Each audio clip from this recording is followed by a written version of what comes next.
एक पहाड़ी के नीचे, जहां हवा में शांति की मिठास घुली होती थी, उसी स्थान पर रामगढ़ नाम का एक गांव विराजमान था। यहाँ के लोग अपनी रोजाना की दौड़ भाग के बावजूद प्राकृतिक सुंदरता के साथ सजीव थे। गांव के सभी जानवर भी प्रकृति से जुड़े रहते थे। सुबह की धूप के साथ जंगल में हरी घास खाने के लिए सभी जानवर ऊपर की चोटी के पास जाते और शाम के समय अपने घरों की ओर लौट आते। लक्ष्मी नाम की एक गाय हर दिन की तरह अन्य गायों के साथ उसी पहाड़ी के जंगल में घास खाने के लिए जाती थी। उसके बच्चे भी उसके साथ होते थे, खेतों में खेलते हुए। वह घास खाने में इतनी प्रसन्न थी कि किसी दिन वह एक शेर की गुफा के पास पहुंच गई और उसे पता भी नहीं चला। शेर अपनी गुफा में बिना खाना खाए पिछले 2 दिनों से सो रहा था और उसकी पेट में भूख उमड़ आई थी। जब लक्ष्मी शेर की गुफा के पास पहुंची तो शेर की नींद उसकी खुशबू से ही खुल गई। शेर अपनी भूख को सांत्वना देने के लिए गाय के पास गया। वह शेर धीरे धीरे गुफा से बाहर आया और गुफा के बाहर गाय देखकर खुश हो गया। शेर ने मन ही मन सोचा कि आज उसकी 2 दिनों की भूख मिट जाएगी। वह इस तंदुरुस्त गाय का ताजा मांस खाएगा और यह सोचकर उसने एक तेज दहाड़ लगाई।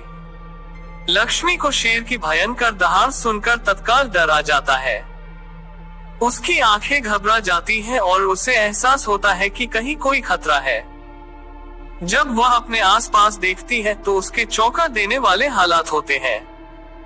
वहां दूर दूर तक उसको कोई भी दूसरी गाय नहीं दिखी, जिससे उसका डर और बढ़ जाता है।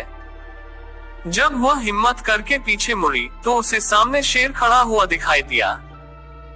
उस शेर ने लक्ष्मी को देखकर फिर से दहाड़ लगाई और लक्ष्मी से कहा, मुझे 2 दिनों से कोई शिकार नहीं मिल रहा था, मैं भूखा था। शायद इसलिए भगवान ने मेरा पेट भरने के लिए तुझे मेरे पास भेजा है। आज मैं तुझे खाकर अपनी भूख मिटा लूंगा। शेर की बात सुनकर लक्ष्मी डर जाती है। वह रोते हुए शेर से कहती है, मुझे जाने दो, मुझे मत खाओ। मेरा एक छोटा बच्चा है जो अभी सिर्फ मेरा ही दूध पीता है और उसे घास खाना अभी तक नहीं आया है। लक्ष्मी की बात सुनकर शेर हंसते हुए कहता है, तो क्या मैं अपने हाथ में आए शिकार को ऐसे ही जाने दूं? मैं तो आज तुझे खाकर अपनी 2 दिनों की भूख मिटाऊंगा। शेर के ऐसा कहने पर लक्ष्मी उसके सामने रोने लगी और विनती करते हुए कहती है कि आज मुझे जाने दो। मैं आज अपने बछड़े को आखिरी बार दूध पिला दूंगी और उसे बहुत सारा प्यारा करके कल सुबह होते ही तुम्हारे पास आ जाऊंगी। फिर तुम मुझे खा लेना और अपना भूखा पेट भर लेना। शेर लक्ष्मी की यह बात सुनकर धमकी भरे चेहरे से देखता है। उसकी आंखों में दहाड़ और बदले की चमक होती है। धैर्यस्थ और बयानबाजी से वह लक्ष्मी के सामने खड़ा होता है और कहता है, अगर कल तू नहीं आई तो मैं तेरे गांव आऊंगा, फिर तुझे और तेरे बेटे दोनों को खा जाऊंगा। उसके शब्दों में बैर की भावना और निष्ठा का अनुभव होता है, जो लक्ष्मी को चिंतित और व्याकुल कर देता है। लक्ष्मी शेर की यह बात सुनकर खुश हो जाती है और शेर को अपना वचन देकर गांव वापस चली जाती है। वहां से वह सीधे अपने बछड़े के पास जाती है, उसे दूध पिलाती है और बहुत सारा प्यार करती है।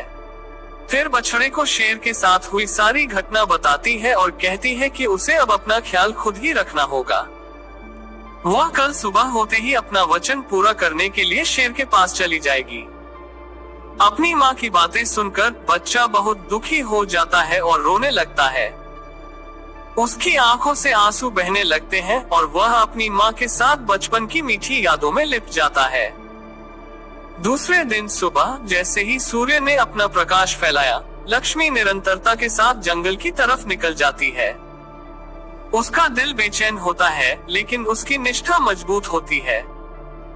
वह शेर की गुफा के सामने पहुंचते ही शेर को आवाज देकर बुलाती है और कहती है, मैं अपने वचन के अनुसार मैं तुम्हारे पास आ गई हूँ, अब तुम मुझे खा सकते हो। उसकी आवाज में साहस और निर्णय की कठोरता होती है, जो शेर को आश्चर्यचकित कर देती है। गाय की आवाज सुनकर शेर अपनी गुफा से बाहर निकलकर आता है और भगवान के अवतार में प्रकट होते हैं। वह लक्ष्मी से कहते हैं, मैं तो बस तुम्हारी परीक्षा ले रहा था, तुम अपने वचन की पक्की हो। मैं इससे बहुत प्रसन्न हुआ।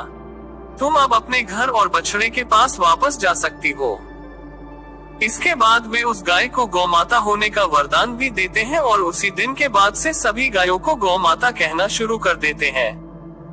कहानी से सीख, हमें जान की बाजी लगाते हुए भी अपने दिए हुए वचन को पूरा करना चाहिए। यही हमारे दृढ़ व्यक्तित्व को दर्शाता है।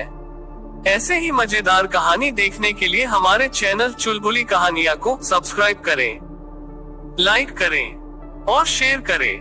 धन्यवाद।